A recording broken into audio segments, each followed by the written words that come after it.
Hello, peoples. Hopefully you guys can hear me. This would be All Things Hux Racing episode 7. Even though it currently shows episode 6 in the initial title, I'll go back and fix that afterwards. Let me make sure that everybody is hearing us, because I tried to go in and edit the episode number, and it looked like all I did was create multiple instances. But I can see the current chat where everybody's at, and hopefully you can hear me.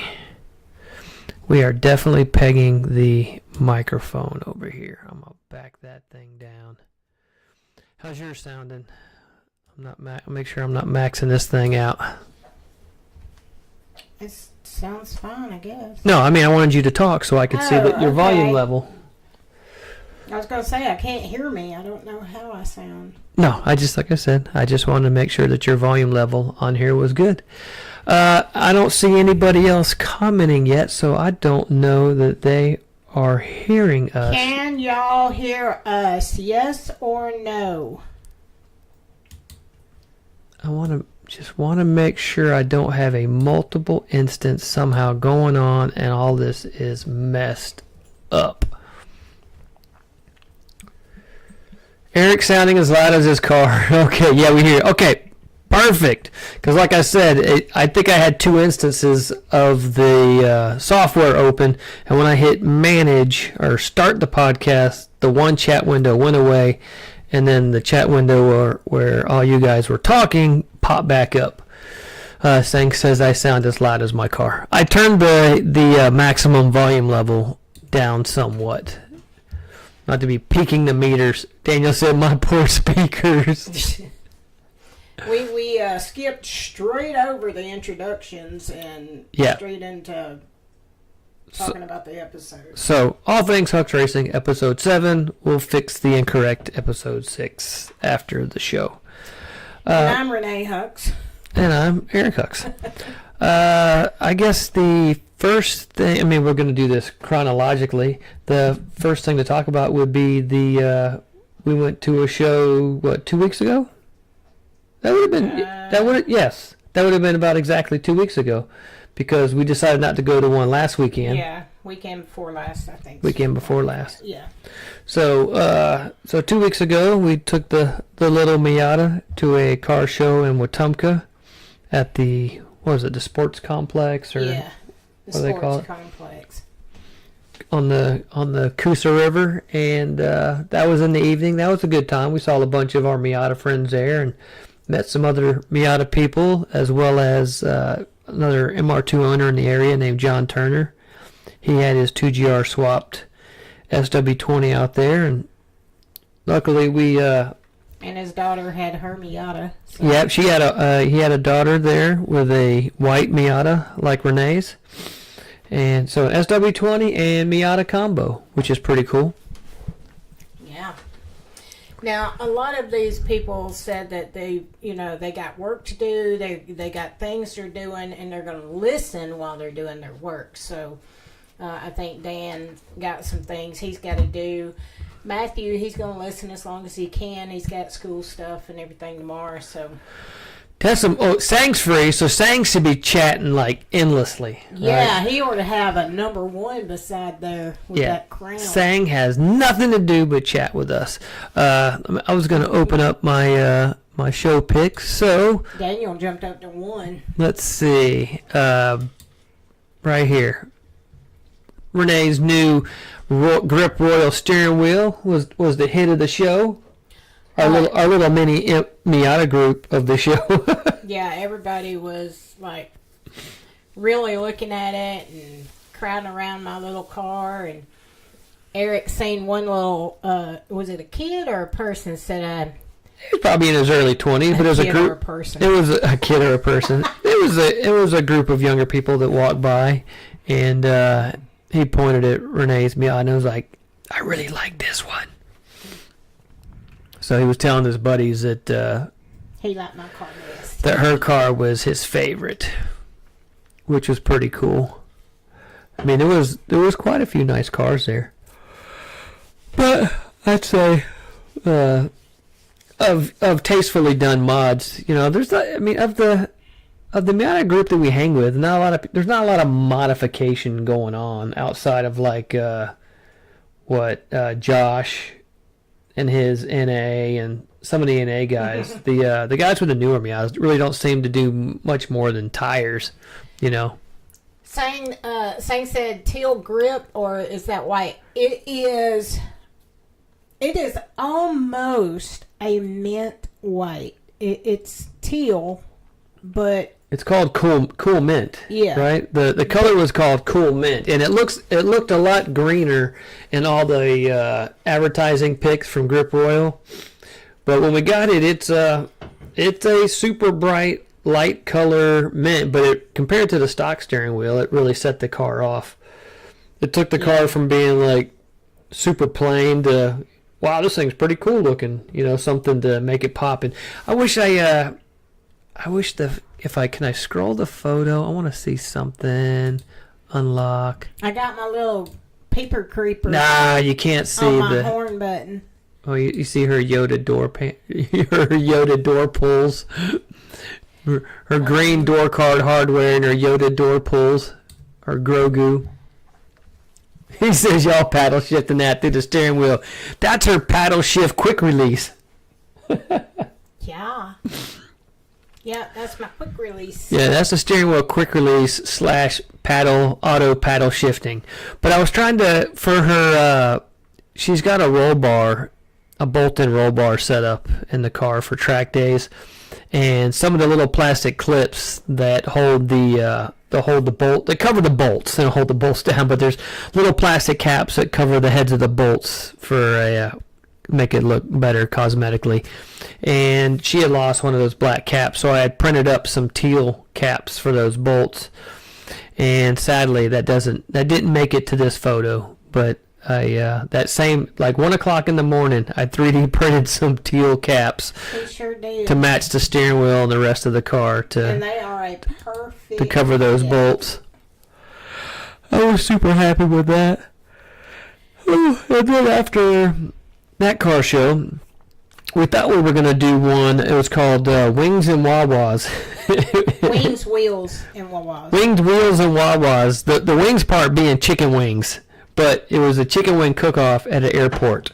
So, wings, wheels, and Wah-Wahs. We decided not to attend that and just to put effort into the car. Into the car. Now, would that have been? That would have been this past Saturday, right? Yeah. Okay. Yeah. So we decided not to do that. Decided to get the car on the dyno and to try to get it ready to tune. Do I have any other shots of... I don't have any other shot. Oh, and after that... Let's see here.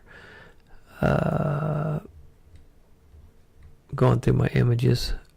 Cover that image. Bam. And then I added some new pics to the website. Actually, we've already had these... this 5-piece mount kit for the 3S, 5S... 2AR on EM53 or S54 and the SW20 chassis. It's our lightweight simplified mount kit. I actually took some fresh pics of what the mount kit currently looks like and updated the website with it, and I'm happy to say we are easily the lightest mounts on the market. Here's the left mount here. And even in steel, the left mount's a good 1/4 pound lighter than anything else on the market. And if shit push come to shove, I wanted to offer our titanium versions, we would be easily half the weight of anything out there. But until then, and until I find an easier means of getting titanium blanks cut, I'll keep pushing the lightweight chromoly stuff. And to all of our case swappers that are, case swapping their MR2s and stuff, we have not abandoned you with the 2GR.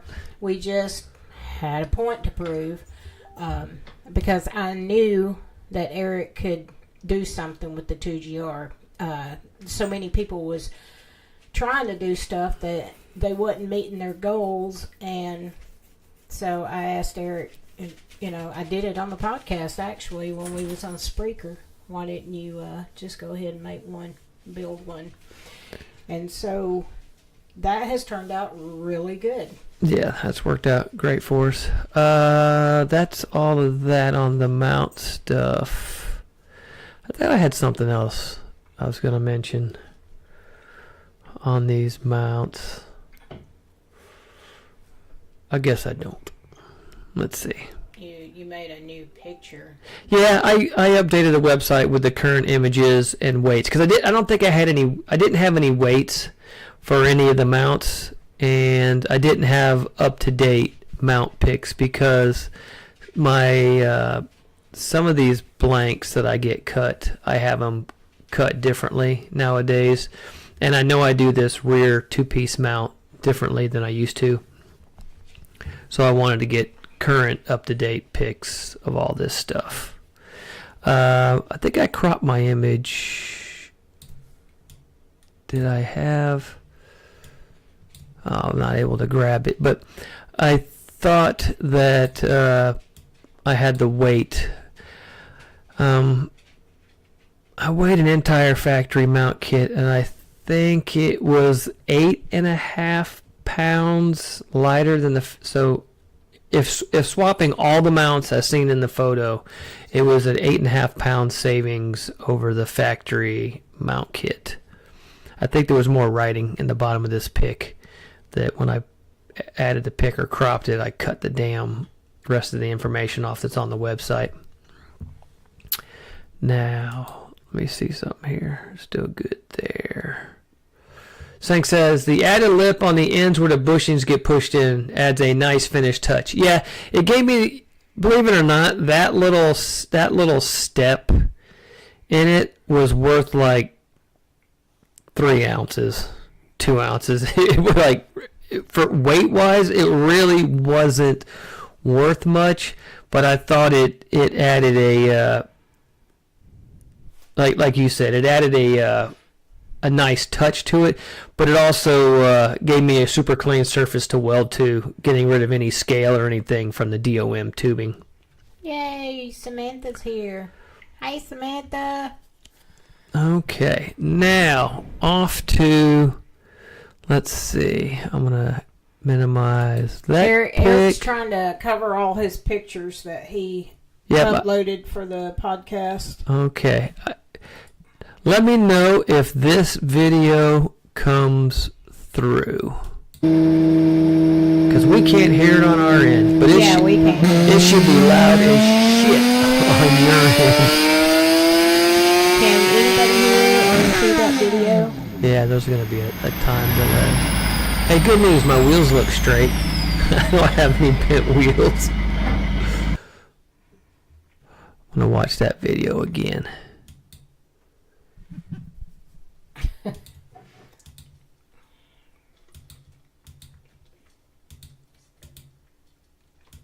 What I'm trying to figure out is why, after you watch the video, does it disappear? What did we have to do last time? I don't know. They keep videos from, like, disappearing after you watched it one time. Oh, you gotta hit the... Let's see, not that loud, but my volume is so low I can only hear Eric. Hold on. No, I got that mute.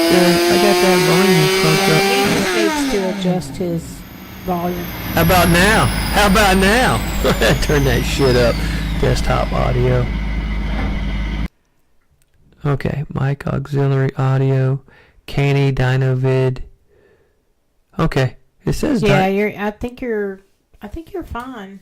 Oh yeah, see, there's the. Was that better, Dan? Oh shit! You see all these go red. Look. Boom. Okay, very cool. So, throughout last week, I worked on getting the, let's see, I'm going to undo this pic right here. Bam. Pretty much shit. All throughout last week, I worked on finalizing any of the wiring. I installed a second, with the K-Series on E85, I only ever had to run one fan on the radiator.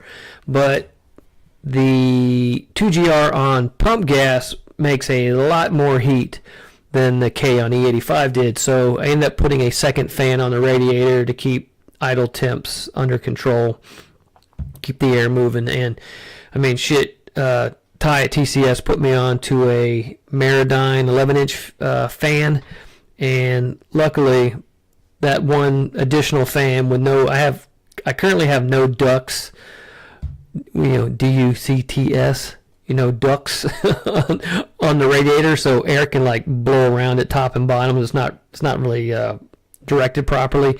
But even without any ducts on the radiator, the temps stay nice and solid, and it'll shit. If I want, I can let it sit there and it'll idle at a easy 160 degrees with the water pump barely moving. So spent last week. Got all that sorted, got a seat in it, aligned it, tried to align it, drove it around the building for a test drive, realized I had way too much caster in it.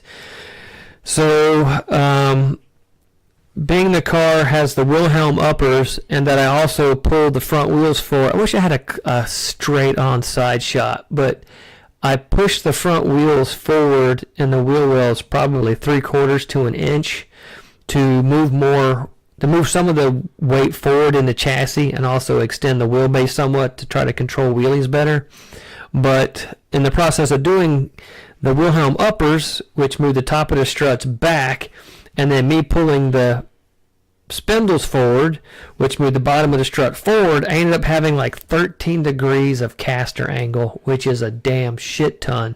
So I pulled the Wilhelm uppers off and I have a set of Bob Pham's uppers, and put the Bob Pham uppers on it and got it back to a manageable 7 to 8 degrees of caster, and that helped it a ton.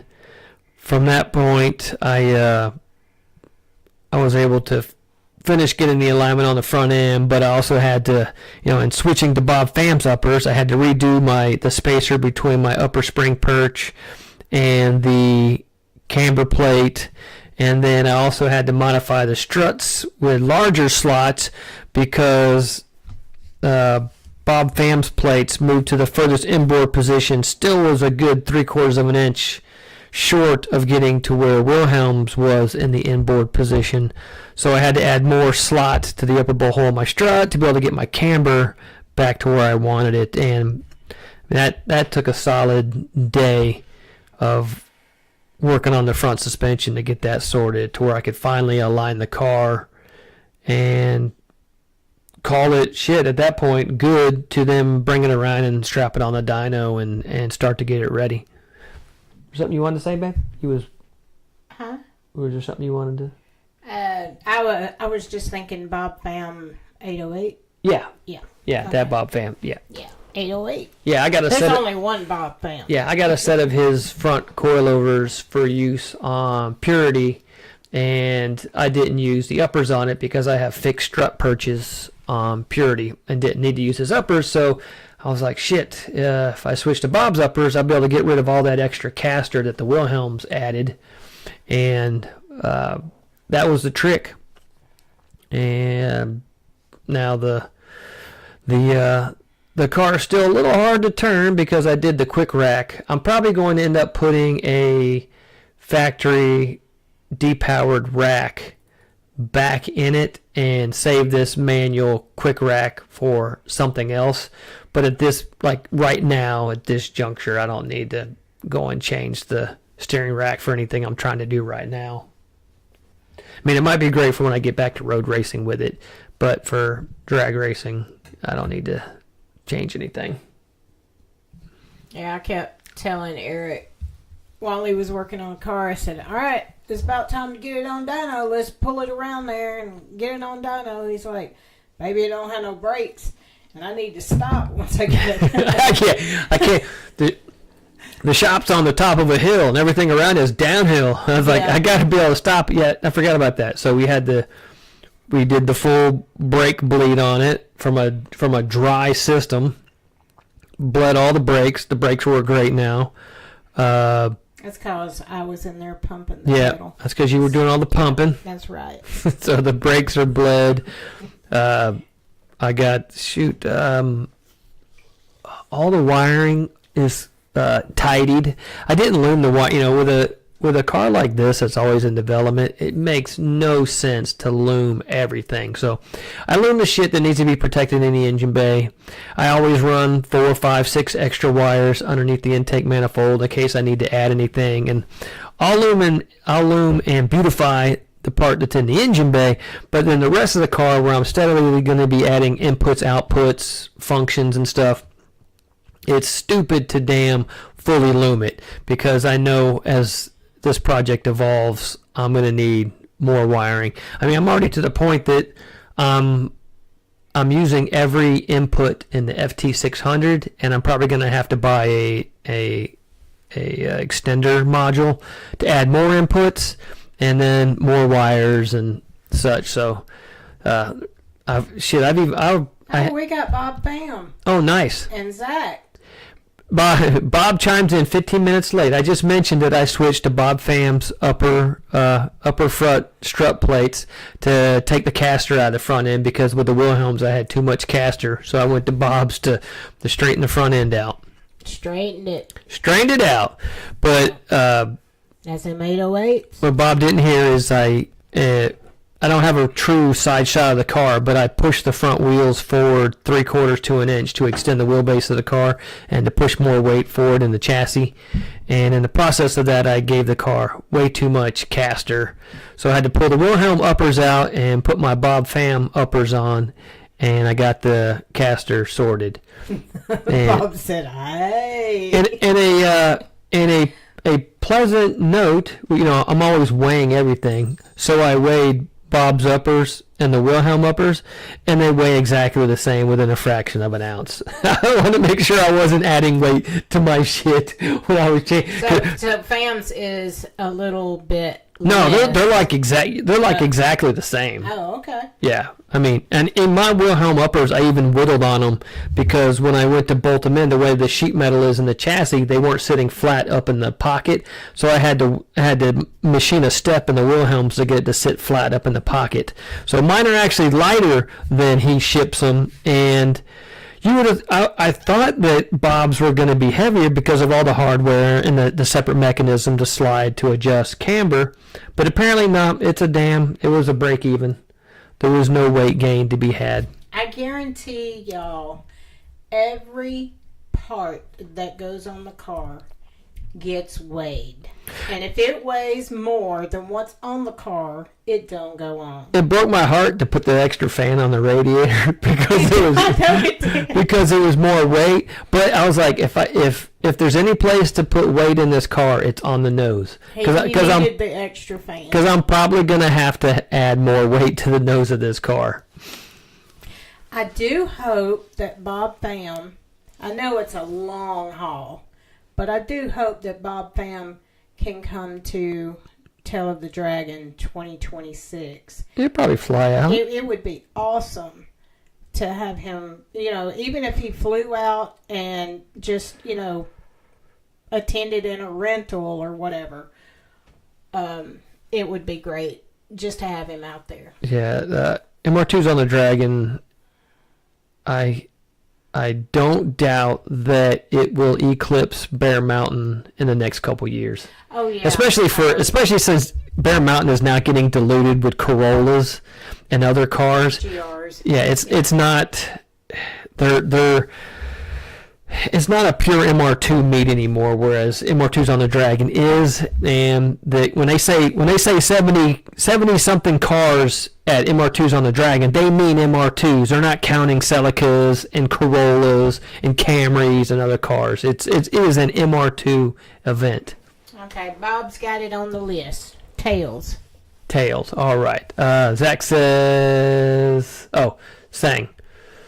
Sang says, well, time for FT700. Oh man, FT700 is so expensive currently, and the software is all different, and I think the wiring might be expandable, like from a 600 to a 700, but even at that, the different software and the cost of the system, I just can't come off of that right now.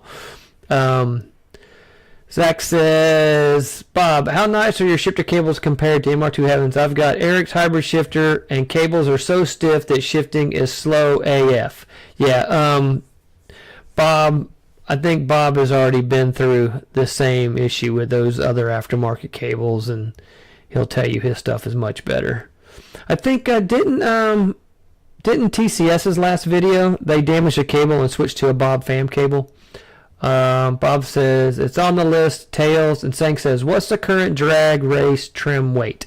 I'm gonna guess when I say drag trim, I have one seat in it. I have no carpet, no door panels, no center console. So really, I mean, shit. Really, all I'm removing a passenger seat, a passenger harness, both carpets, center console, door panels. So with that stuff gone, I should be high 1800s. So sub 1900 race weight with a 2GR. I'll weigh the car. This coming weekend, we're going to attend a show at Talladega Super Speedway. It's a car show they're having there at the museum. And it's something big. Yeah, so the whole purpose of going to that show is to be ready for Bear Mountain. So I'm rushing to get the car to be ready for that, to be ready for Bear Mountain. But I'll weigh the car with all its interior in it and fueled up at that time. I'm thinking with all the interior in it, right around 2,000. I can't imagine the seat, the harness, the carpet, and the door panels weighs 120 pounds, but you don't know. You know, I did add the fan. The fan put 2.5 pounds in it. There's nothing else really to trim weight-wise from it, so probably 2,000 in interior street trim and 1880, 1870 in race trim. Bob Pham said, at Zach, try it and see. Don't like, return. Yeah, try it, see if you like it. If you don't like it, you can return it. Samantha says, I'm hoping AW11 gets to go next year. Looking to do a drive-by-wire conversion officially and get started on it after I start the new job soon. Cool. Get it, girl. Bob Pham says, mine are designed to work with the hooks. And Bob says, God damn, 2,000 pounds. Upside smiley face. And Dang says, dang, that weight and pump gas and 10 should be easy work. I didn't even think of that, Sang. Zane thinks of everything. Well, I mean, wow. 10's on pump gas. You know, everybody else is on E. Is on E or some mix. Mm-hmm. You know, Goodwill Theodore was on M1 E mix or something. And Lance Bennett was on E85 because he has a FXC bottom end. So all these guys are on some sort of mix, but yeah, at the car's current power, I think a 10 is possible on pump gas, which is pretty silly, right? So silly. So silly. It's crazy to think of it. I'm just glad that I suggested that you build that motor because, and I say that for Frank, build that motor because I knew that you could do what everybody else has been trying to do and has ultimately failed. How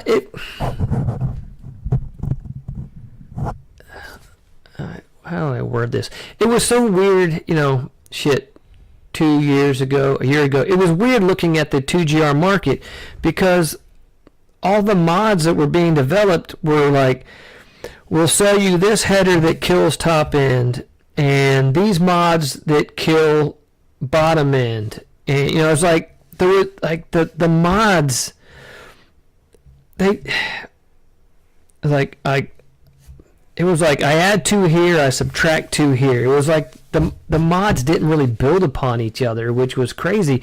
And I I thought for sure there was a lot more potential for a motor of, it's 3.5 damn liters. I thought there should have been a lot more potential for a motor of this size if you just start with the right basic modifications.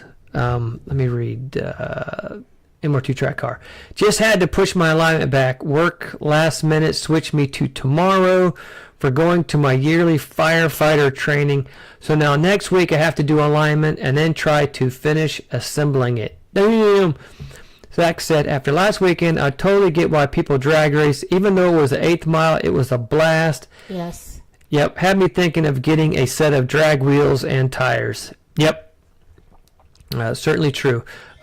Matt says, have to install side skirts, finish setting up the dash, and installing a carbon fiber plate to hold my water pump controller. Cool.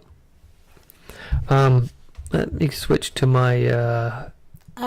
Bob Pham, are you coming to Bear Mountain this year? We got 11 days. So you got 11 days to figure it out. I was just wondering if I'm going to get to see Mr. Bob Pham the Fabulous at Bear Mountain. It would be great to see you. Okay.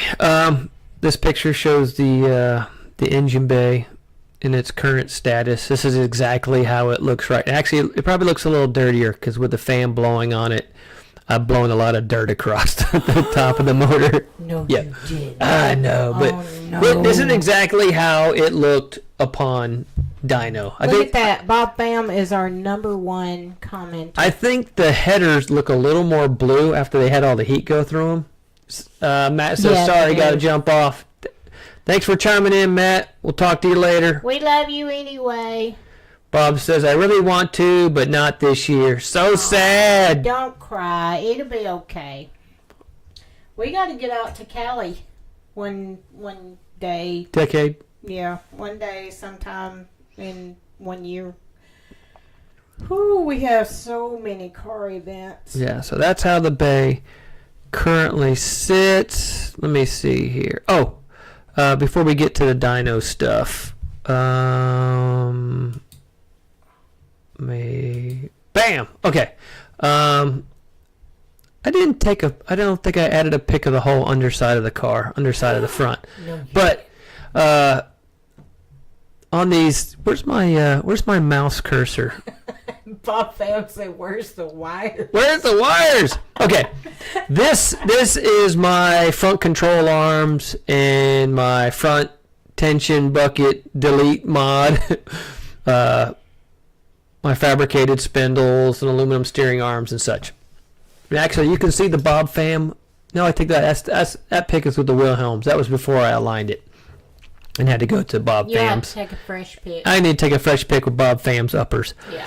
But I was mentioning to Renee that these front tension rods, the actual steel tube there, I only had them tacked on because I wasn't sure of the length when I finally got the car on the ground. I wanted to finalize the length of those tubes, finish weld it. So I only had a little tack weld at both ends. I said, do not let me drive out of the building with these tubes on here, because if I hit the brakes, this tack weld will snap off and the front and the back tires will move. So I got the car on the ground, got the length determined, and I had them out. And now she saw me hanging them up outside to paint them. And she's like, what color are you painting those? I said, I'm going to paint them black. She's like, no, they need to be teal. I was like, okay. Oh, so you don't think it'll be too much? Oh, and I promise y'all, looking through the wheels and seeing that teal, it just pops. It looks so good. Yeah, she was. I amaze myself sometimes. She was like, "Don't paint them flat black. Paint them teal." Like, are you sure I should paint them teal? Like, yes. So I painted them teal. Everybody told you that I was right. Yep, and man, it looks so good, especially with the. I'm not sure what to call this piece here, where I deleted the front strut buckets and made a one-piece deal that's braced across itself. Oh, what do I call that thing? I have to say to Zach, happy 1 year anniversary on getting your Miata. Bob says teal's a good choice. Sang says dynamic caster. Zach. Thank you, Bob. Zach says the engine bay is so clean. Are you going to add any kind of strut brace for drag racing? I might. I don't know at this point, but also with my engine tilted the way it is, the intake manifold is high as fuck. My intake is higher than Snoop Dogg right now. Like, that shit is in this. My intake is into outer space.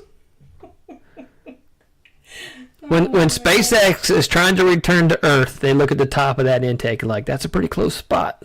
So that's Huxlandia. We Yeah, can go there. they see the top of that FXE intake like that's not too far away. So that's how far up that intake sticks. Like, I don't know what engine lid would clear this thing currently. Same said dynamic caster. Yeah, I read that. Zach says, thank you, my fellow Miata friend. You are very welcome. I need to find a good cold air intake kit for an NA Miata. I was staring at her engine bay and thinking of 3D printing some sort of ducting, and it's just there's the entire air filter setup is intended to pull air from the fucking header. It's the craziest thing. I wish there was a easy way to damn get cool air in there. Lewis says, what it is, working on some stuff in the backyard, listening to y'all. Thank you, Lewis, for chiming in. Hey. I know it's been 3 weeks, but we finally gathered enough shit to talk about. Hey, Lewis, what is your birthday theme this year? I know you have one every year, so what is your birthday theme this year? Sank says, oh, the XV lid won't clear with the raised vents. No, the vents are raised, but it's that center rib that's not raised is the issue. Now, if it was like... If it was a solid raise. Yeah, or if it was like, it had the double hump, but the center valley wasn't as deep. You know, if the valley in the middle was raised up, it would probably clear. At this point, I'm not sure what I'm going to do, but I know I'm not going to be on the FXE intake forever. I got some other intake manifold ideas I want to do to complement the headers, and I'm going to remain engine lidless until I figure out what my final intake will be. I mean, shit, it would be super cool to have something that curved over into the big cavity over the transmission, you know. Time will tell. And Zach did miss the Miata talk at the beginning. So sad. Oh, he did? Did he not? He Hold on. came in after we were talking about our cruises and the... Did you see this, Zach? Zach, do you see that? Do you see it? Huh? It looks good, don't it? It looks so good. It's amazing how much a steering wheel can transform a car. Even transform the way it feels when you drive it. Oh, it does. It's like I ain't driven it. It's like the one tactile device that separates the driver from the vehicle. I haven't driven it, but... Oh. Sang said, ITB with that F1 roof scoop. Damn right. He's got the eyeballs. That would be awesome. I would definitely rock a roof scoop. We really would like all the one bugs that you can see through. Like you can see the, it makes it like a fastback, but well, he's not meaning he's not meaning a cover over the whole bay. He's just meaning a scoop. Oh, okay. Yep. Okay. I was thinking about something to cover the whole engine bay. It would look kind of fastback looking, but you could see through to the engine. Yeah, that would be cool. And keep it clean. Zach says, looks so much better than mine. I don't know about that, but I love it. I got my little peeper creeper right there on the horn. Got the creeper horn button? Yeah. It's got the little creeper looking through. Now, let me get down here. the whole reason we gathered together. The whole reason. Dino time. Let me see here. I want to unlock this. That allows me to. Okay. Let me open this up. Pay no attention to up here on the run description that says Ford Mustang. I never fucking set my own shit when I put my car in the dyno. And DynoJet default, the DynoJet run description defaults to like the last car you had, runs you had pulled up. So the last shit I had pulled up was a Mustang. I pull my car on it. I do 3 pulls. I go to find my shit. I'm like, oh my God, it's in the wrong folder. So the last 2 runs say Toyota MR2 because I then put all the shit in the correct folder. But this, let's see, I have the numbers out of order on. No, okay, these are all in order. 1, 2, 3, 4. So run 0 down there where it made 310, 269.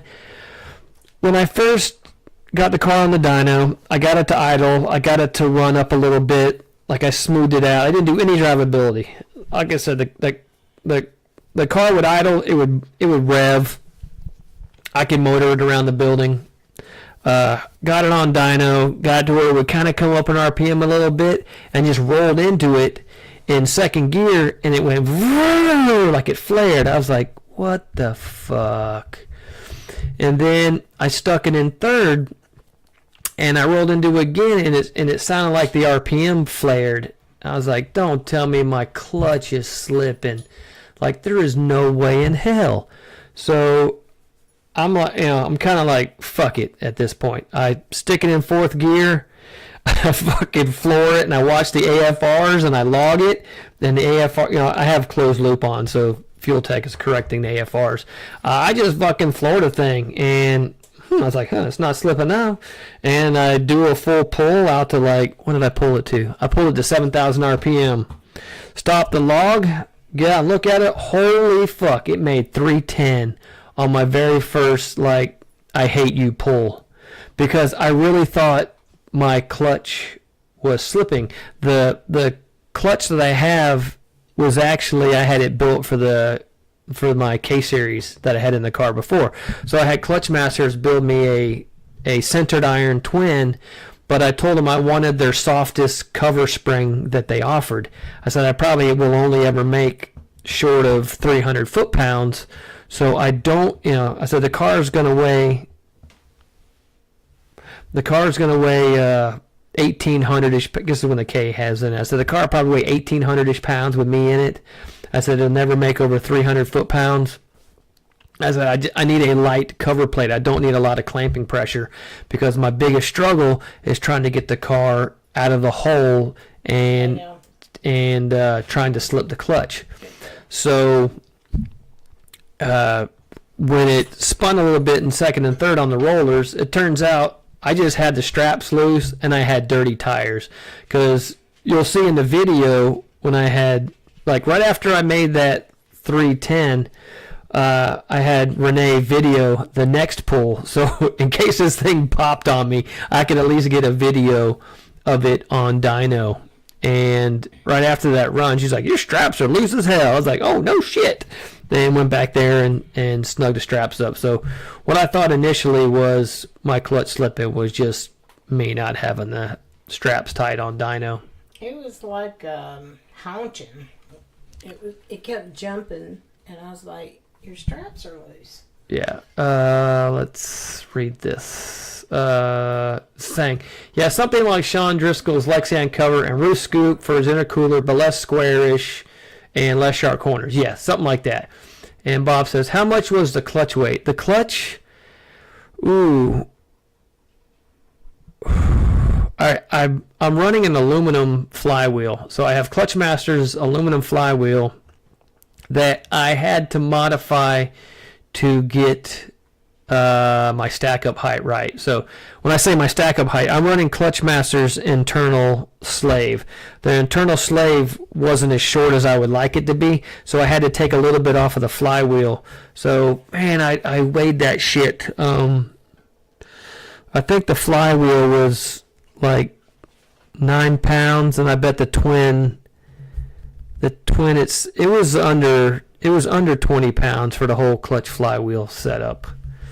I can't remember, but I mean, it looks just like Clutchmaster's regular cover plate for their twin. I just had the lightest like that spring they call it Marcel. I had them put the lightest Marcel that they offer on the cover plate, and I think it would, Tilton has like some super soft offerings, and it seemed like Clutchmasters didn't have as many soft spring offerings, but they gave me at that time what they said was their softest spring.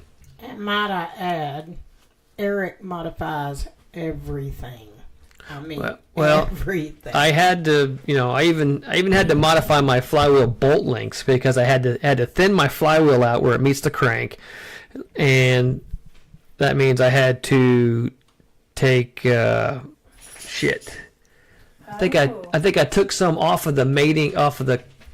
I machined some, the ring gear. So because I had to machine the crank face to bring the flywheel closer to the block, I also had to machine the ring gear to push the ring gear out.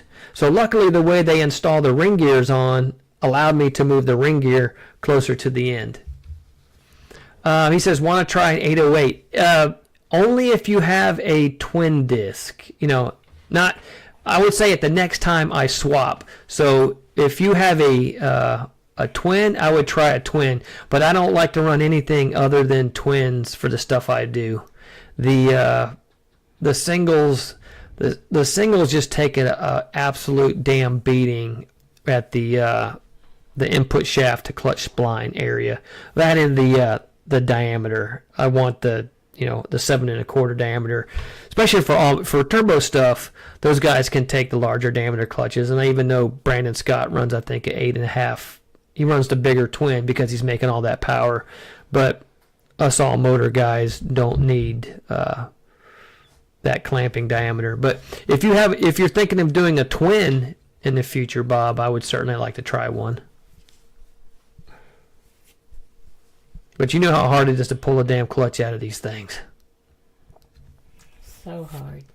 I know I sent, because I'm always in a conversation with ATS and TCS, so I know we sent clutch weights back and forth when I was going through my damn, because I bought a used Clutchmasters steel flywheel for a twin from ATS, and then once I realized my stack up heights were needing to be modified and I wasn't going to be able to do it with the steel flywheel, I bought the aluminum because the aluminum flywheel has the removable friction face. So I was able to deepen the friction face pocket and the flywheel face and then the ring gear stack up and get that all correct.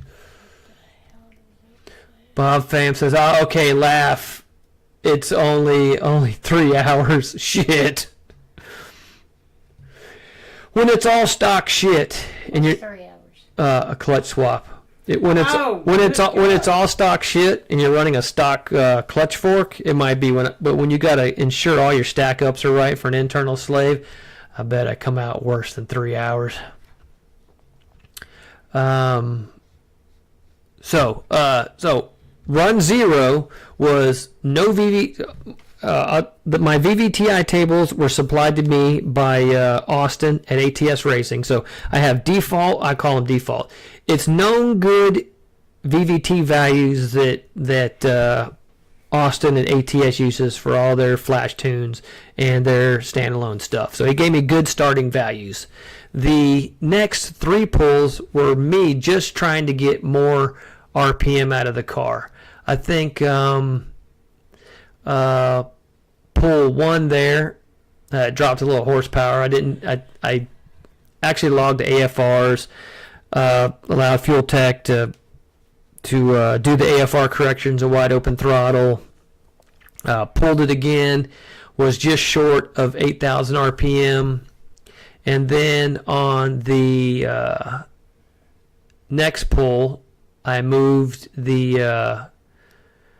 What did I do? I think I moved the. I know what it was. On pull 2. Okay, all of these pulls are me. I've never had to tune on Fuel Tech before, so this is my first time doing anything with Fuel Tech. I look at my logs before that pull number 2, and my ignition timing values, my reported ignition timing values do not match my programmed ignition timing values. And I'm like, what the fuck? So I'm going through my tune, trying to figure out why I'm running, like, my actual timing is 3 degrees higher than my programmed timing. I then realize that I have ethanol corrections occurring, but I'm not running ethanol. And I was like, son of a bitch. I have ethanol. I have, in my advanced options menu, I have ethanol correction turned on, but I'm running no ethanol and my sensor's not even plugged in, so it's defaulting. So it was defaulting, adding 3 degrees of timing. And at the same time I realized, son of a bitch, it's adding 30% fuel at all times. So then I go back and look at my earliest logs of when I was trying to troubleshoot idle and stuff. And then it goes from, I could get this thing to idle great. And all of a sudden it would idle like shit. And then it would idle great. And I realized it was toggling back and forth between 0% ethanol, 80% ethanol, zero. So like, I guess my connector is like laying on top of the sensor, like disconnected, and it's like intermittently connecting. And so I just realized, like, these last pulls I was doing, I had plus 30% fuel correction constantly. So I went in, turned off the advanced options for flex fuel, scrolled over my whole fucking map, added 30% to it, or excuse me, took 30% out of it. No, I take that back. I added 30% to it because the ethanol correction was adding 30. So I had to add 30% to my entire fuel table to get me back to where I could even idle and rev again. And then, so that's what pull number 3 is. Pull number 3 is nothing more than me making sure that the car will still do a pull once I got rid of all the ethanol corrections that were happening in the background.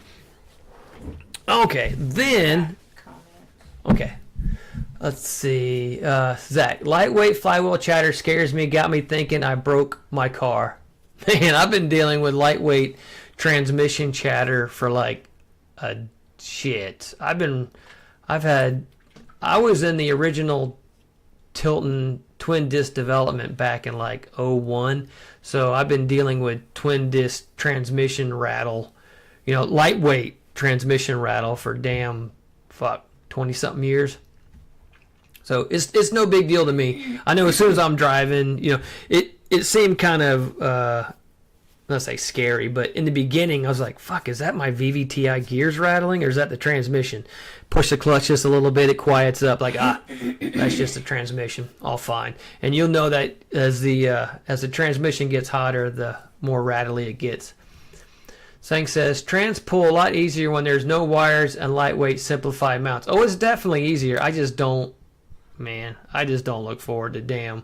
Especially, with the K-Series and chasing that 10-second pass, I was killing clutches and every time after every track day, I was coming back and having to do some sort of clutch work.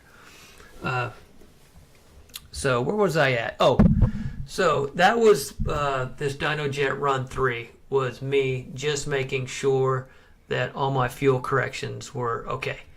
Now, go back and look at the logs, and for some reason, my intake VVTi targets are dead on. So targets and actual is dead on.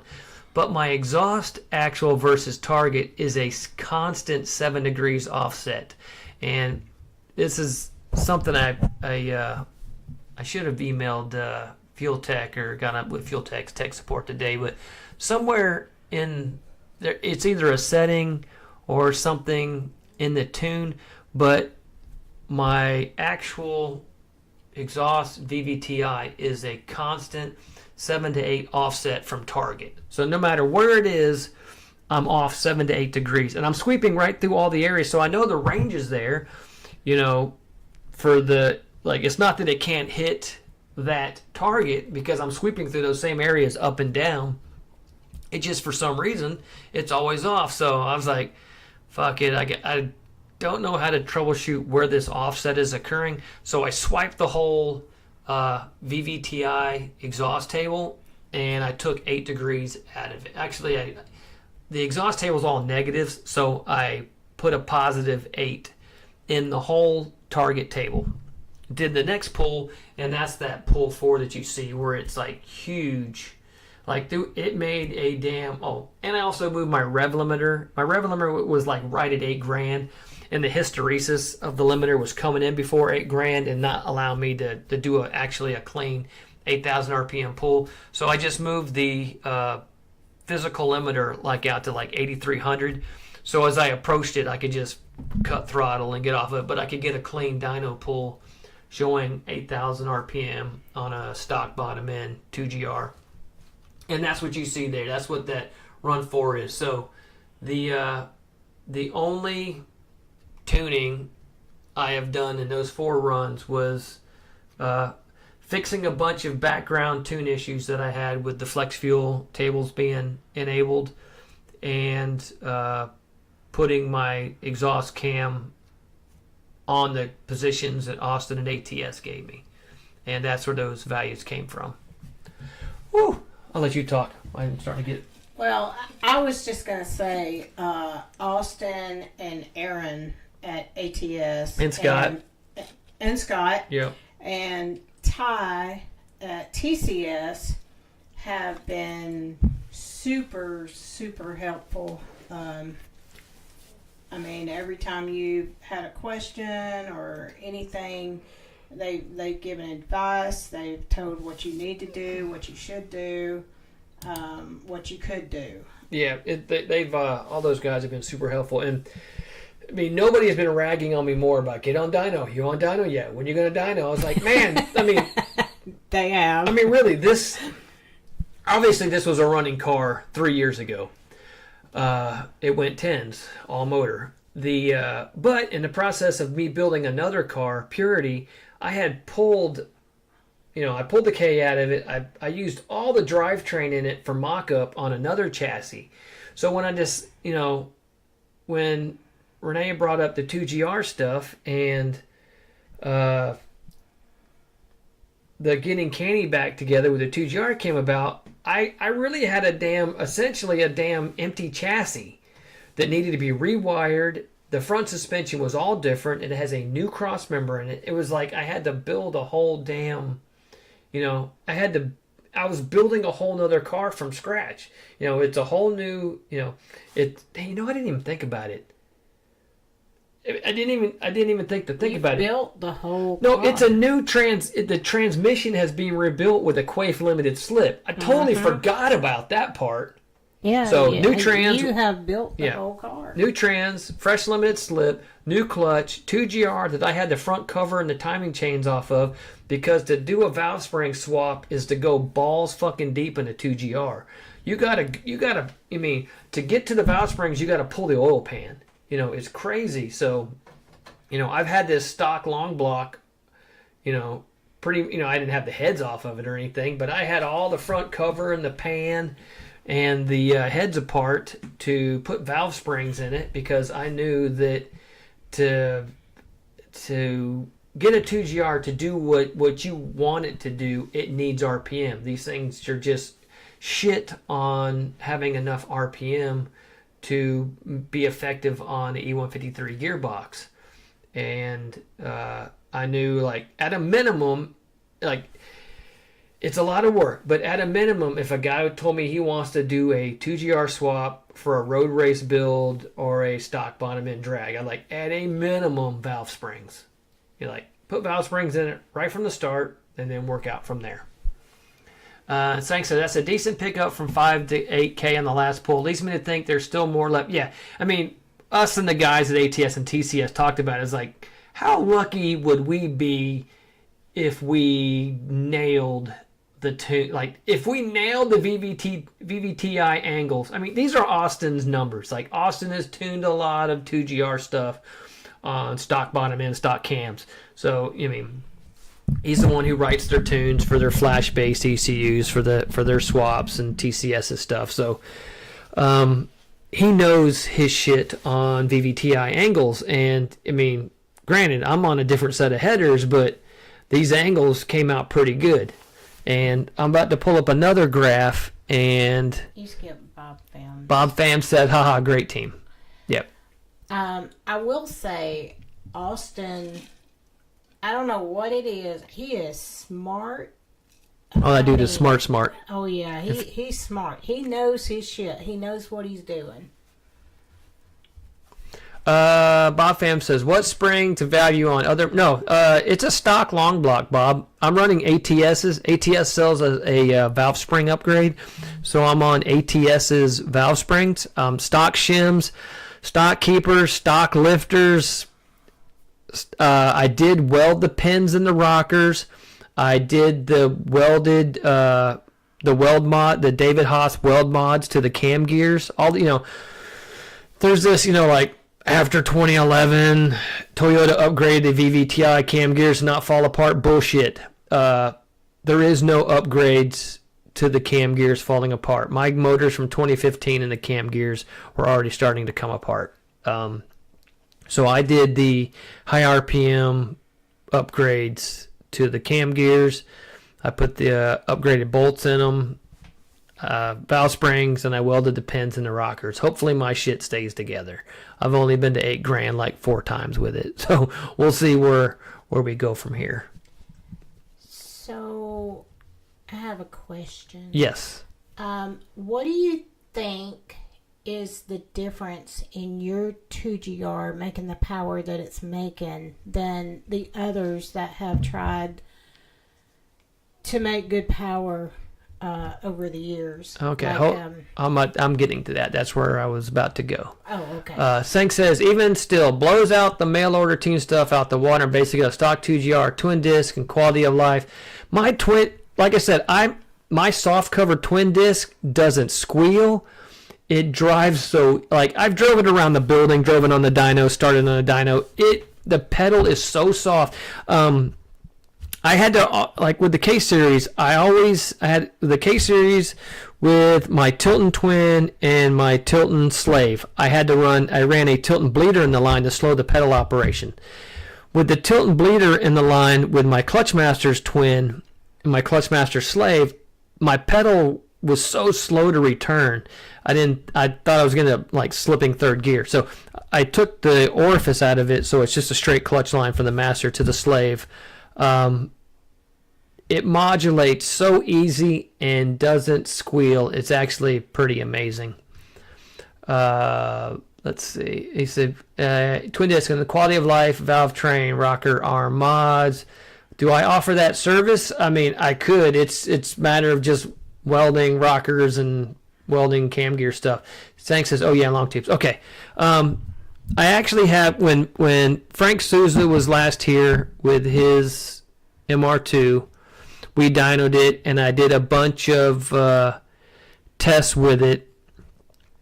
He ported his lower while he was here. He switched to the number 2 intake plenum, which at that time, that was before they discovered that the FXE made better top end. The FXE makes better top end, but it sacrifices bottom end. Man, I have so much stuff to unpack. It's 8:04, but we're just going to keep going to get this dyno stuff out. And I'm sure Frank won't mind me using his dyno comparison of...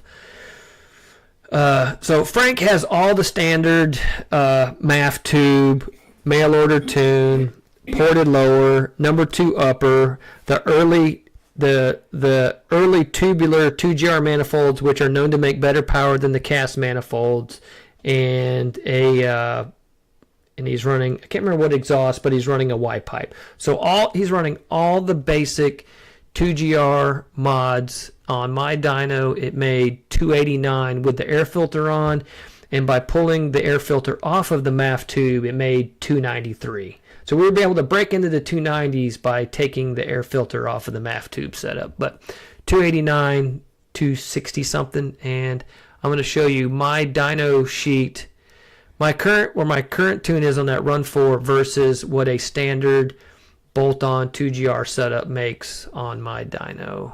Let's see. Is this that? Okay, so those of you watching, this is, and you can see I had 26 runs in on Frank's car trying to sort out what, like I said, we had the ported, we did the ported lower, the intake swap. We did all these dyno runs in between, but I think he was only making like 260 something. Come to find out, his air filter was dirty as fuck. He had it was a small filter too. So whatever filter came with the MAF tube was kind of small, and didn't have as much area right where it met the tube. So we had pulled the filter off. It made great power. Put his filter back on, killed it. Used we took the I used one of my. Luckily the adapter where it met the cone was the same flange as I was running on my K-Series stuff. So I had another big ass air filter here that I ran, and by putting my air filter on instead of the one he was running, we were able to get it up into the 280s. And like I said, without a filter, it only lost like 4 horsepower with the air filter on it. But Sang said, "Damn, that was back when Frank was doing Facebook Live." Yeah. So you can see the red is Frank's car and the blue is mine. So the only mods mine has is a set of long tubes. And a big shout out to Stefan Barbu at ASP Racing. When I decided I was going to actually build a proper set of headers, because it's been the one thing that I thought from the very beginning. I mean, you guys know, from the very beginning of this project, I said I was going to build a set of proper headers for a 2GR, and we were going to see where it was going to get me. I reached out to Stefan at ASP and asked if he could help me, size the primaries, the secondaries, what tubing diameter, what to run for exhaust diameter, and he gave me all his recommendations. I built the headers as he said. I'm running ASP collectors, and I'm going to say the results speak for themselves. One thing to unpack is this is essentially default VVTi settings. I pray there's more in it, and even if there's not, the results show for themselves. If you look down here at 3,000 to 4,000 RPM, I'm running the FXE intake manifold with no bottom end power loss. So everybody who switches from the number 2 that Frank is on to the FXE like I'm on ends up having a dip down here to $4,000. They're usually around the 200 to 225 mark.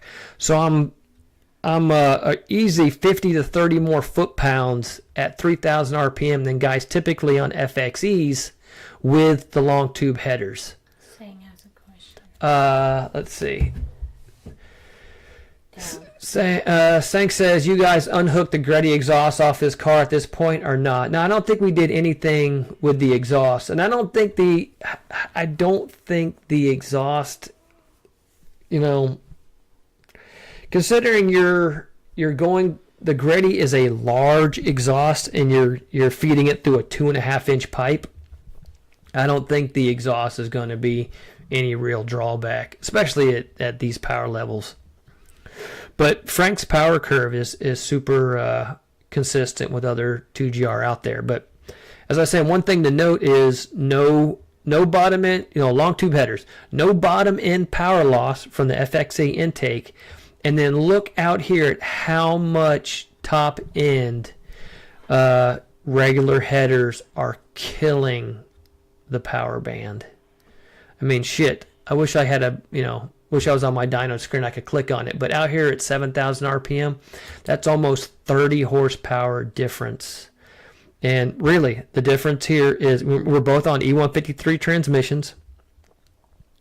Frank runs a taller wheel and tire, but I found with mine, even on my combo, moving wheels and tires around really doesn't affect my power.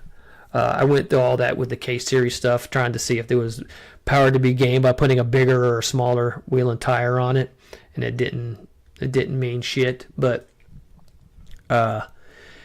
Frank's would have been a third gear. I wish I had plotted in speed, but Frank's would have been a third gear dyno pool, whereas mine's a fourth.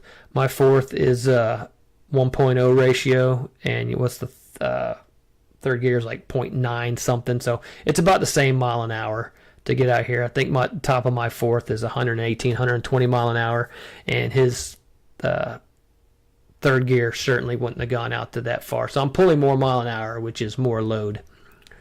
But really, everything you see here is the result. I'm running an electric water pump, but you can't tell me an electric water pump is worth 30 foot-pounds on the bottom and is worth 30 horsepower on top. That's just not how that shit works. But this was one of the points I was trying to make in the beginning when people were questioning what I was doing. Was I don't understand. They say the factory intake manifold is limited to 300 wheel horsepower, and it's it's going to kill the power. But there's already so much.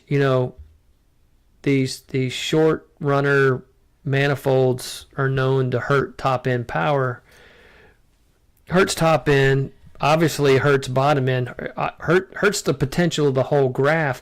And then you throw an intake manifold on it that also hurts the bottom end of the graph. It was just throwing one mod that picks up the bottom to another mod that picks up the top, and not getting the gains that you should see. So that's why I didn't understand why, of all these years, of all these companies out there, that nobody really made I don't even call these big tubes. I think I'm 1 in 5/8 primary, 1 in 7/8 secondary. So I'm bigger than the typical header offerings, but it's not. It's like, shit, this is 250 wheel horsepower K series header specs. It's not out of the question in size. So the answer to my question is sounding like the headers is the difference. I believe the biggest bolt-on limiting factor in power is headers. Oh. Yeah. Maybe you should produce headers. The problem is packaging. Somebody more clever than me can figure out a way to properly package a set of long tubes that have, obviously the scavenging is, shit. I wish I had an FXE manifold 2GR run, but you would see all down here between 3,000 to 4,000 RPM. So they would be 20, 30 foot-pounds less. So Zach C said, this is the real question. Why do 2GRs sound cool? More cylinders. Same way V8s, more cylinders, V10s, V12s. It's just a more cylinder thing. And I think the more, it's, people compare it to VQs. Why do VQs sound bad? VQs sound bad because they breathe better than 2GRs. The more, it's like, why are K-Series have a more of a high pitch? Because the cylinder heads flow that much more air. It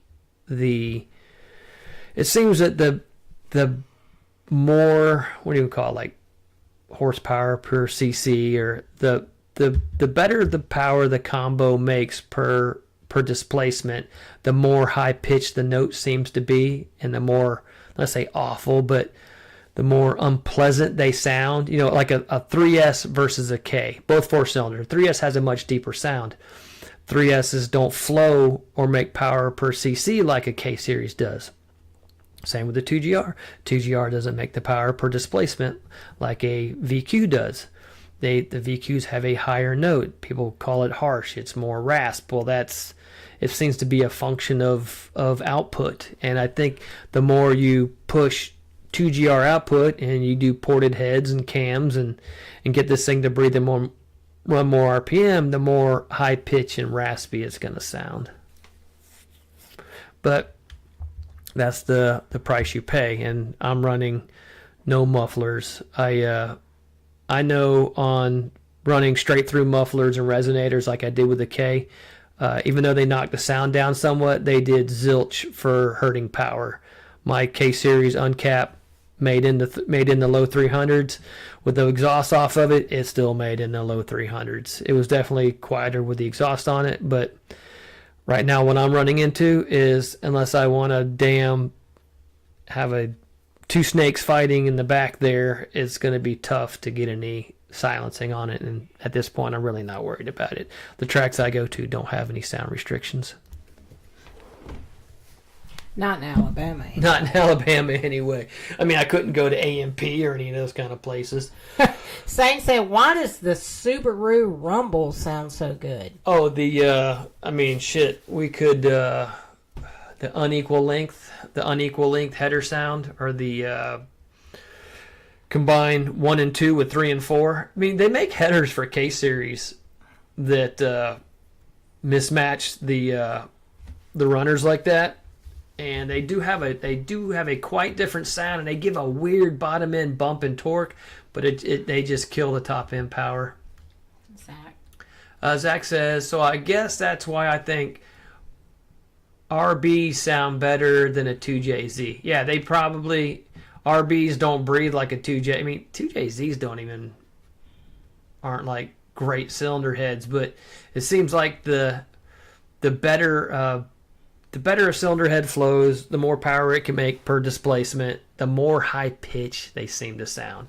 You know, like I said, it's RBs versus 2Js, 3S versus Ks, 2GR versus VQs. It's like it's an output thing, and it seems the ones that make the better output are just more raspy. And Sang said it's the sound of inefficiency. It's just deeper.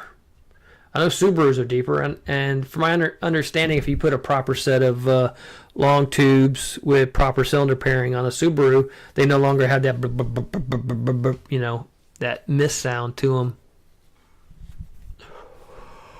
Oh man, I think I covered it. Have you done all your pictures? I've gone through all my picks, and why haven't you done more VVTi tuning here? Because I want to have a fucking running car to go to the car show this weekend and then go to Bear Mountain. I can. Can you find more power in VVTi tuning? I guarantee. Okay, there's two things right now. I haven't played with ignition timing. I haven't played with VVTi timing other than getting my target, my actual to be correct, even though my target doesn't match my actual.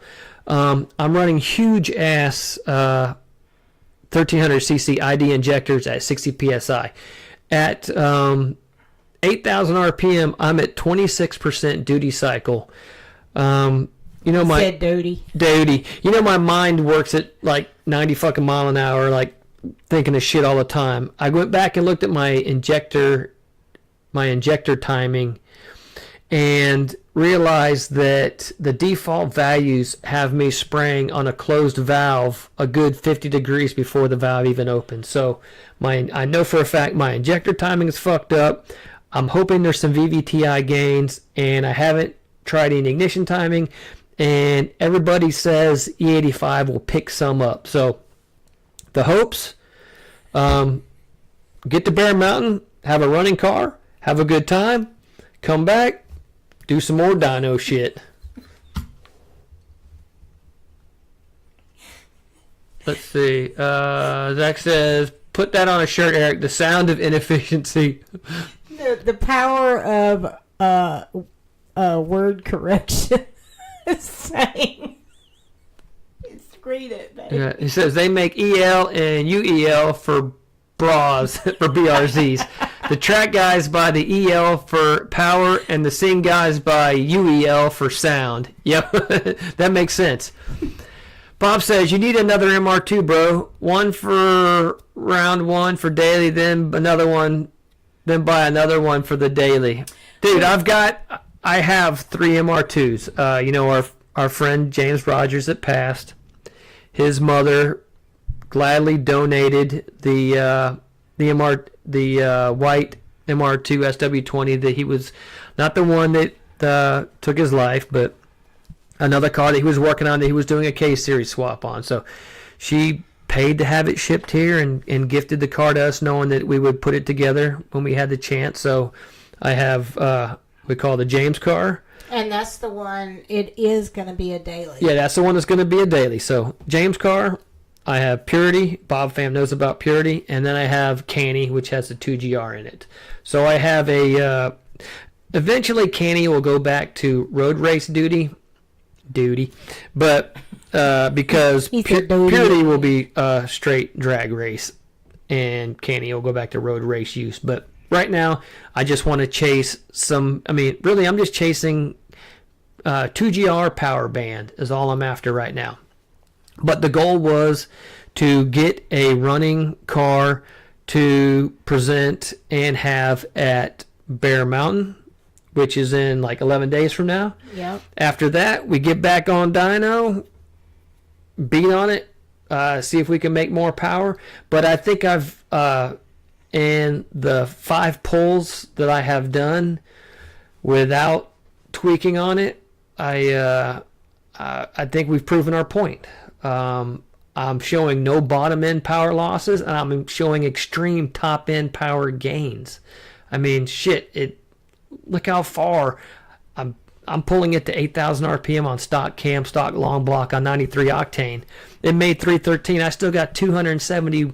I got as much power at damn 8,000 RPM that some people peak at with a regular 2GR swap. So super happy with how fat the power band is with these headers. And I mean, really, it's other than valve springs, which I would recommend to anyone who's going to be doing anything race oriented with their 2GR, because one over rev shits a rocker out of these things. Valve springs, and then whatever bolt-ons you choose. But at this point, I think the market needs to start looking at better header options. Bob Pham gave praying hands. He said miss James. Yeah. We all miss James. Bob Pham said duty. He gave 2 poop piles duty, saying y'all gonna tune part throttle stuff to do the cruise, or just unveiling for the car show? Oh, I did last night. I did all the part throttle stuff last night. So the car drives and revs and does everything normal now. I don't know if we're gonna. I'm totally unhappy with the Bear Mountain meetup point now, because I would have thought by now they would have solved the meetup. They used to meet in what was a Sheraton Hotel. Yeah, an empty parking lot in a Sheraton Hotel, in a cul-de-sac, kind of like a gigantic cul-de-sac kind of thing. Not cul-de-sac, but like a giant circle. So they used to meet in this area that had 0 traffic. Now they meet on the side of an entrance to an Amazon warehouse with semi-traffic. And then to merge out of there, you're merging straight onto a highway where they had an accident last year. I'm not happy with the meetup point, and I would like to take chairs and stuff with it, so I'm probably going to haul ass up there. We're just going to go straight to the car show meetup point. Well, I'll unload the car at the hotel, show it at the hotel, hang out with people, load it up. In the morning, us and Ty head straight to the car show point, set our stuff up there, wait for everybody. But the car is driving right now. So I've done the part throttle and the drivability stuff last night. And oh my God, I put it in 5th gear and I drove it up to about 5,000 RPM and just let it sit there. It is fucking loud. And I think James's mom, she wants to do the cruise, but she wanted to do the cruise in James' car. But she's not bringing James's car because she don't feel comfortable yet. Right. Driving it. Yeah, the thing was, if James's mother was going to do the cruise with James MR2, we were gonna do the cruise and follow Rich Altman and stay with the group and have a good time. But since she's not going to be driving James' car there, I was like, well, now we can bring a tent and chairs and get there early. And like I said, I'm totally not happy with parking on the side of an industrial park road. Yeah, Sang said, get there early, set up shop, hit up Resorts, World Casino next door while you wait for groups to show up. Is that what it is? Is it a Resorts World Casino? Is that what they put in over there? Are you coming to Bear Mountain, Sang? Because if you are, I'll hit that casino wide open with you. I just want to do it one time. You just want to do casino stuff? Yeah. Well, I told Eric for my birthday in 2026, I wanted to go to Wetumpka, to the casino there. Well, before my birthday, the weekend before my birthday, we're going to be in at the MR2s on the Dragon.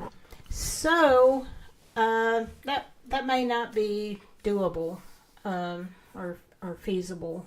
I don't know. Mm-hmm. Thing says that's what the signs were last year. Oh no, Sting was totally checking out. Sting's like, no shit. They got poker in there? What the fuck? Casino? Well, if you are Yes, the going- meetup. Yes, the meetup spot is the same as last time. Yeah, it's the same. Sting's not going. It'd be awesome if he did. I but- wish he would. Yep. He could ride up with us Yeah, you could like he did last. put in your vacation time, Sting. Let's go. Yeah. You got 11 days. Come on. You got 11 days. Come on, get up here. Let's go. Well, actually, you got. He'll be gone most of September for a work trip. Actually, you've got 9 days because we're leaving that Thursday. Yep. Oh my goodness. No, I leave for Washington State on Monday for another work trip. We'll be gone most of September. That read Bob said, I freaking love that graph with minimal mods. Yep, I mean, it's headers FXE. Obviously, I did a ported lower like everybody else does. But, I mean, other than that, you know, I'm running an alternator. I got no AC on it. It's like every other 2GR. I'm running a Ross balancer, but that damn balancer is way heavier than a damn OEM balancer. I'm not sure if that means shit. But I was gonna say when I was doing the drivability and I was like 4th and 5th gear taking it out, it after like $4,000 to $5,000, it like catches a note. Like it totally changes note when you start to bring it out there in the RPM, and it's like it's fucking loud. Sang said he'll be gone most of September. Dang. Oh my goodness. Okay, we made it an extra half hour from usual, but we started talking about the engine development at that time. But as I said, big shout out to Stefan Barbu who helped me properly sizing a set of headers for this thing. All the guys at ATS Racing, TCS Racing, for all the support and pushing me towards the right stuff to get to this point. Even telling me not I was going to do like lifters and the clips and retainers, and Austin is like, dude, just some valve springs. If you just put some valve springs in it. Oh, and Renee, of course. But Austin was like, if you just need valve springs. As if you put valve springs in it, you don't, and you're only spending to 8,000. You don't need to worry about all that other shit. Just do valve springs. I was like, fuck it. Just did a set of ATS valve springs, and I had bought a full 2GR rebuild gasket set, not knowing what I'd get into because I don't have 2GRs laying around. I don't have spares. So luckily I bought the full kit, had all the O-rings for all the other shit involved in pulling the front cover and swapping all that stuff. And I did, something I need to look into on other data logs in the future is I ported the oil pump, and it seemed, I got 96 PSI at 8,000 RPM, and I crossed 90 PSI by 5,000 RPM. And looking at other people's information that they're posting, they're not making as much pressure. And I know my gauge is right because it's it's all like I say, I've tested the pressures, but all the calibrated functions. And, when the damn engine's at temp, when I'm at 220 water temp, which I've let it get super hot a couple times, just letting it sit there and heat soak, my oil pressure was down to like 20 psi at idle, which is normal for a 2GR. So oil pressures are normal at lower RPM, but it seems that porting the oil pump is really helping with oil pressures out there above 4,000 RPM. What I was getting at is I need to actually, and all my logs currently are like 180 water temp, which I try to maintain when I'm doing all these dyno pulls.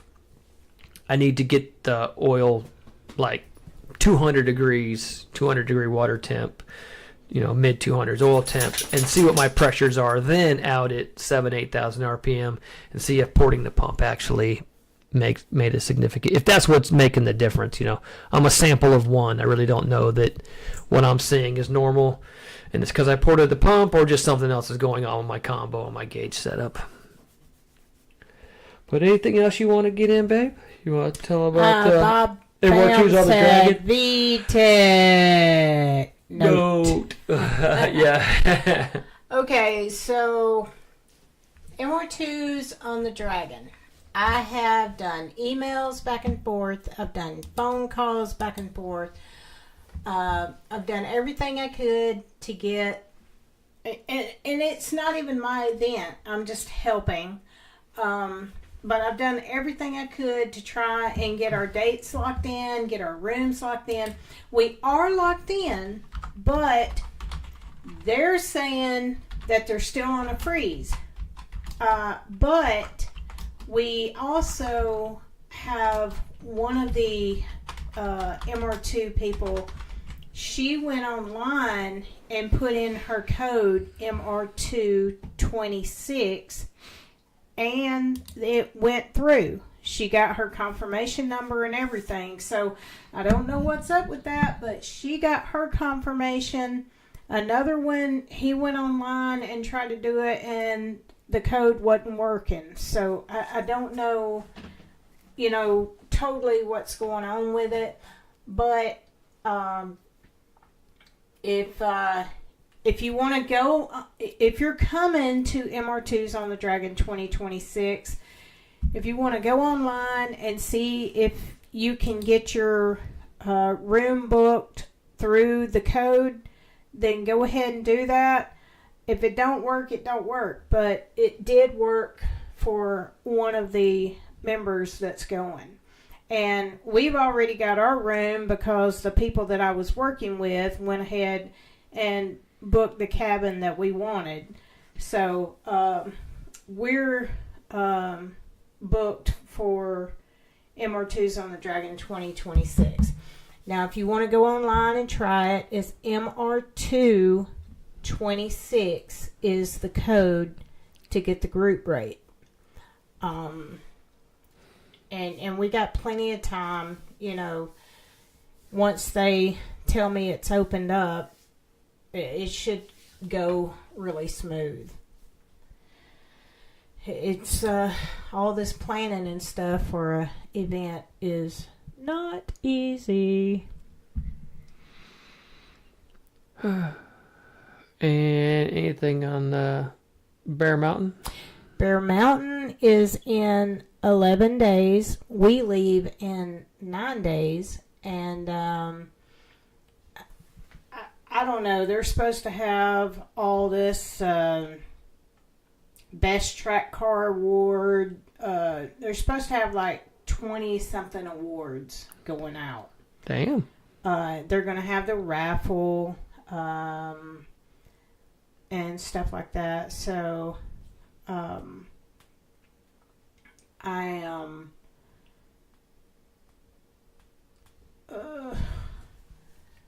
let's see. I'm hoping David Mushinsky's wife makes another raffle. Another raffle yeah, thing. I like that. That raffle was great. So.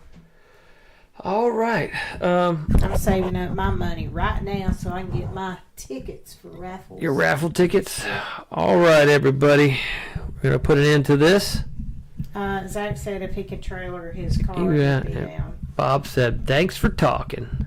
Thanks for listening. Thanks for listening. All right. We got everything in, babe? I think so. Think we did. Yep. So next, there won't be any podcast until after Bear Mountain. We'll probably talk about what happened on that following Tuesday. Back on dyno, get to some tracks. Go to a car show or two. I know that we got something to do every weekend. Like the weekend after we return, we got a Miata drive. And then the weekend after that, we got something, don't we? Like there is something every weekend in September. something going on. All right, I'm gonna get my goodbyes in. You ready? I'm getting in mine. Okay. All right, everybody. Thanks for listening. This has been All Things Hux Racing, episode 7. I'm Eric Hux. And I'm Renee Hux. And good night, everybody. Bob said good morning. Good night, everybody. And we will talk to y'all later. Bye. Good night, fam. Thanks for listening.